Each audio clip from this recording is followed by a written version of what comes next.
प्राचीन भारत का इतिहास है महाभारत। श्री कृष्ण देवपायन नाम के वेद व्यास ने यह ग्रंथ श्री गणेश जी की मदद से लिखा था। जीवन के रहस्यों से भरे इस ग्रंथ को पंचम वेद कहा गया है। यह ग्रंथ हमारे देश के मन प्राण में बसा हुआ है। यह भारत की राष्ट्रीय गाथा है। इस ग्रंथ में तत्कालीन भारत का समग्र इतिहास वर्णित है। यह ग्रंथ अपने आदर्श स्त्री पुरुषों के चरित्रों से हमारे देश के जनजीवन को यह प्रभावित करता रहा है। इसमें सैकड़ों पात्रों, स्थानों, घटनाओं तथा विचित्रताओं व विडंबनाओं का वर्णन है। प्रत्येक हिंदू के घर में महाभारत होनी चाहिए। 3 चरणों में लिखी वेद व्यास की महाभारत को बेशक मौलिक माना जाता है, लेकिन वह 3 चरणों में लिखी गई। पहले चरण में 8,800 श्लोक, दूसरे चरण में 24,000 तथा तीसरे चरण में 1,00,000 श्लोक लिखे गए। वेद व्यास की महाभारत के अलावा Bhandarkar oriental research centre, Pune की संस्कृत महाभारत सबसे प्रामाणिक मानी जाती है। अंग्रेजी में संपूर्ण महाभारत 2 बार अनुदित की गई थी। पहला अनुवाद 1883 से 1896 के बीच किसारी मोहन गांगुली ने किया था और दूसरा मनमंथन नाथ दत्त ने 1895 से 1905 के बीच किया है। 100 साल बाद डॉक्टर देव राय तीसरी बार संपूर्ण महाभारत का अंग्रेजी में अनुवाद कर रहे हैं। 18वें वेद व्यास ने लिखी महाभारत। ज़्यादातर लोग यह जानते हैं कि महाभारत को वेद व्यास ने लिखा है, लेकिन यह अधूरा सच है। वेद व्यास कोई नाम नहीं बल्कि एक उपाधि थी जो वेदों का ज्ञान रखने वाले लोगों को दी जाती थी। कृष्ण देवपायन से पहले 27 वेद व्यास हो चुके थे, जबकि वे खुद 28वें वेद व्यास थे। उनका नाम कृष्ण देवपायन इसलिए रखा गया क्योंकि उनका रंग सांवला था और वे एक द्वीप पर जन्मे थे। महाभारत में कई घटना, संबंध, ज्ञान विज्ञान के रहस्य छिपे हुए हैं। महाभारत का हर पात्र जीवंत है, चाहे वह कौरव, पांडव, कर्ण और कृष्ण हो या धृष्टद्युम्न, शल्य, शिखंडी और कृपाचार्य हों। महाभारत सिर्फ योद्धाओं की गाथाओं तक सीमित नहीं है। महाभारत से जुड़े शाप, वचन और आशीर्वाद में भी रहस्य छुपे हैं। आइए जानते हैं कि ऐसे कौन कौन से रहस्य महाभारत में छुपे हुए हैं। महाभारत युद्ध और उससे जुड़े 18 रहस्यों का एक अद्भुत आलेख लिखा हुआ है। दावा है कि आप निश्चित ही चौंक जाएंगे। साथ ही इस वीडियो को देखने के बाद आप महाभारत के संबंध में सब कुछ जान जाएंगे। नंबर 1, महाभारत के योद्धा किसके पुत्र या अवतार थे? दोस्तों, महाबली बलराम शेषनाग के अंश थे। 8 वसुओं में से एक ध्यो नामक वसु ने ही भीष्म के रूप में जन्म लिया था। देवगुरु बृहस्पति ने ही द्रोणाचार्य के रूप में जन्म लिया था। गुरु द्रोणाचार्य के अश्वत्थामा को महादेव, यम, काल और क्रोध से सम्मिलित अंश से उत्पन्न किया गया था। देवताओं में सबसे प्रमुख सूर्य देव के पुत्र कर्ण थे। कर्ण सूर्य के अंशावतार थे। दुर्योधन कलयुग का तथा उसके 100 भाई पुलत्स्य वंश के राक्षस के अंश थे। अर्जुन के धर्मपिता पांडु थे, लेकिन असल में वे इंद्र कुंती के पुत्र थे। भीम को पवन पुत्र कहा जाता है। साथ ही हनुमान जी भी पवन पुत्र कहलाते हैं। युधिष्ठिर धर्मराज कुंती के पुत्र थे। युधिष्ठिर के धर्मपिता पांडु थे और वे 5 पांडवों में सबसे बड़े भाई थे। नकुल और सहदेव 33 देवताओं में 2 अश्विनी कुमारों के अंश से उत्पन्न हुए थे। ये 2 अश्विनी कुमार थे, नसत्य और दस्त्र। रुद्र के एक गण ने कृपाचार्य के रूप में अवतार लिया। द्वापर युग के अंश से शकुनी का जन्म हुआ। अरिष्टा के पुत्र हंस नामक गंधर्व धृतराष्ट्र तथा उसका छोटा भाई पांडु के रूप में जन्मे। सूर्य के अंश धर्म ही विदुर के नाम से प्रसिद्ध हुए। कुंती और माद्री के रूप में सिद्धि और धृतिका का जन्म हुआ था। मति का जन्म राजा सुबल की पुत्री गांधारी के रूप में हुआ था। राजा भीष्मक की पुत्री रुक्मणी के रूप में लक्ष्मी जी व द्रौपदी के रूप में इंद्राणी उत्पन्न हुई थी। अभिमन्यु चंद्रमा के पुत्र वर्चा का अंश था। मरुतगण के अंश से सात्विक, द्रुपद, कृतवर्मा व विराट का जन्म हुआ था। अग्नि के अंश से धृष्टद्युम्न व राक्षस के अंश से शिखंडी का जन्म हुआ था। विश्व देवगण द्रौपदी के पांचों पुत्र प्रतिविंध्य, सुतसोम, श्रुतकीर्ति, शतानिक और सूत्रसेव के रूप में पैदा हुए थे। दानवराज विप्रचिति, जरासंध व हिरण्यकश्यपी शिशुपाल का अंश था। कालनेमी दैत्य ने ही कंस का रूप धारण किया था। इंद्र की आज्ञानुसार अप्सराओं के अंश से 16,000 स्त्रियां उत्पन्न हुई थी। नंबर 2, 18 का रहस्य। कहते हैं कि महाभारत युद्ध में 18 संख्या का बहुत महत्व है। महाभारत की पुस्तक में 18 अध्याय हैं। कृष्ण ने कुल 18 दिन तक अर्जुन को ज्ञान दिया। 18 दिन तक ही युद्ध चला। गीता में भी 18 अध्याय हैं। कौरवों और पांडवों की सेना भी कुल 18 अक्षौहिणी सेना थी, जिसमें कौरवों की 11 और पांडवों की 7 अक्षौहिणी सेना थी। इस युद्ध के प्रमुख सूत्रधार भी 18 थे। इस युद्ध में कुल 18 योद्धा ही जीवित बचे थे। सवाल यह उठता है कि सब कुछ 18 की संख्या में ही क्यों होता गया? क्या यह संयोग है या इसमें कोई रहस्य छुपा हुआ है? नंबर 3, कौरवों का जन्म एक रहस्य। कौरवों को कौन नहीं जानता। धृतराष्ट्र और गांधारी के 99 पुत्र और एक पुत्री थी जिन्हें कौरव कहा जाता था। कुरुवंश के होने के कारण ये कौरव कहलाए। सभी कौरवों में दुर्योधन सबसे बड़ा था। गांधारी जब गर्भवती थी तब धृतराष्ट्र ने एक दासी के साथ सहवास किया था, जिसके चलते युयुत्सु नामक पुत्र का जन्म हुआ। इस तरह कौरव 100 हो गए। युयुत्सु ऐन वक्त पर कौरवों की सेना को छोड़कर पांडवों की सेना में शामिल हो गया था। गांधारी ने वेदव्यास से पुत्रवती होने का वरदान प्राप्त किया था। गर्भ धारण कर लेने के पश्चात भी 2 वर्ष व्यतीत हो गए, किंतु गांधारी की कोई भी संतान उत्पन्न नहीं हुई। इस पर क्रोधवश गांधारी ने अपने पेट पर जोर से मुक्के का प्रहार किया, जिससे उसका गर्भ गिर गया। वेदव्यास ने इस घटना को तत्काल ही जान लिया। वे गांधारी के पास आकर बोले, गांधारी, तूने बहुत गलत किया। मेरा दिया हुआ वर कभी मिथ्या नहीं जाता।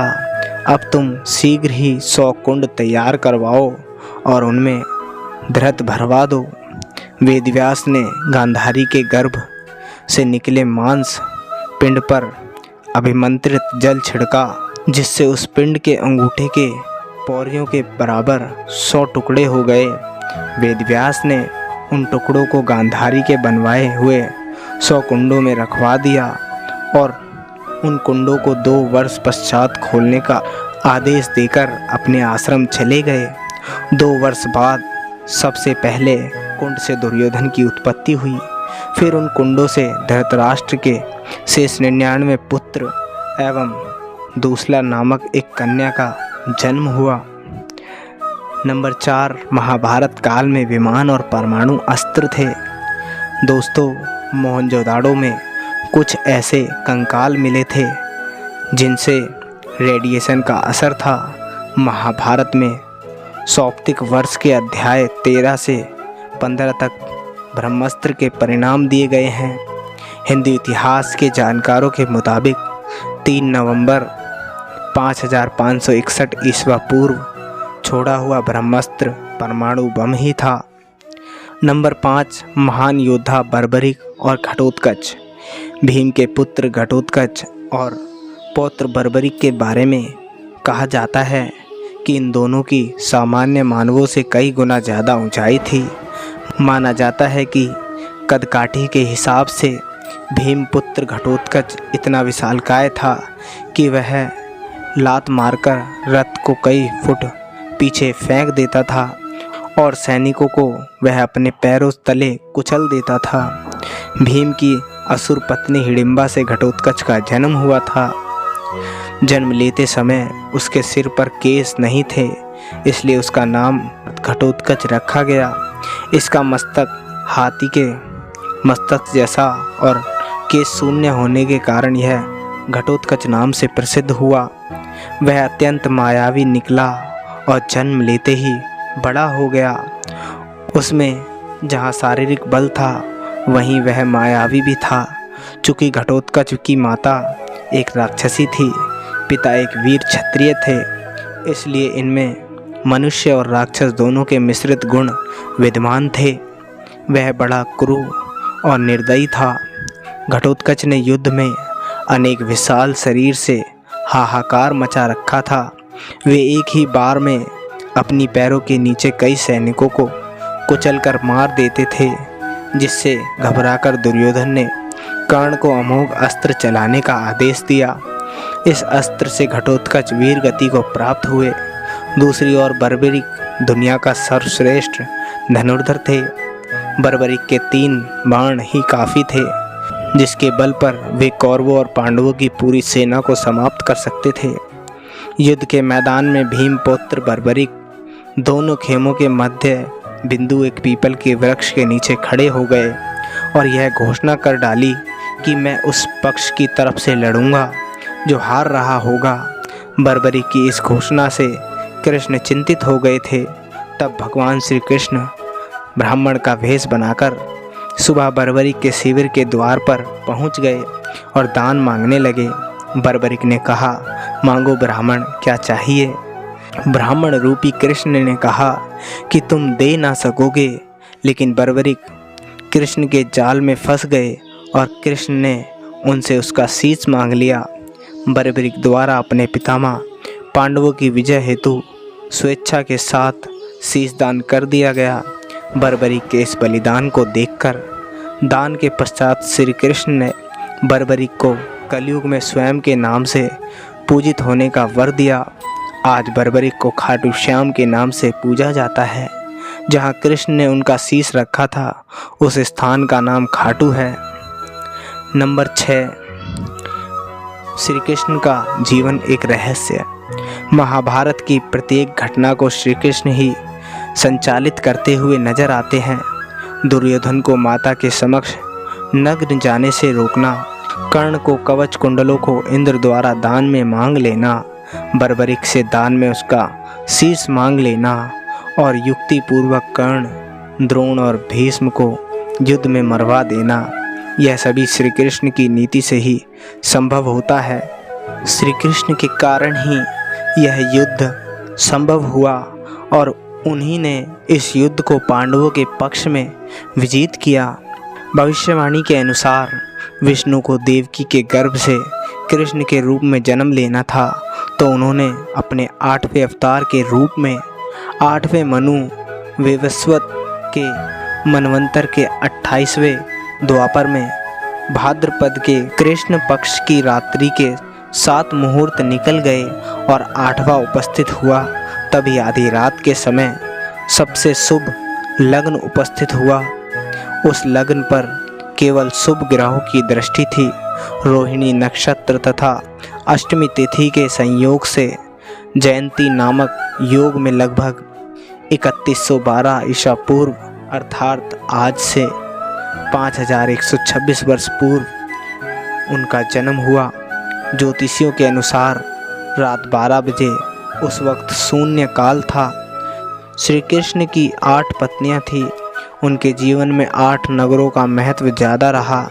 मथुरा, गोकुल, गोवर्धन, वृंदावन, अवंतिका, हस्तिनापुर, द्वारिका और प्रभास क्षेत्र, ये वो 8 क्षेत्र थे जिनमें श्री कृष्ण ने वास किया था।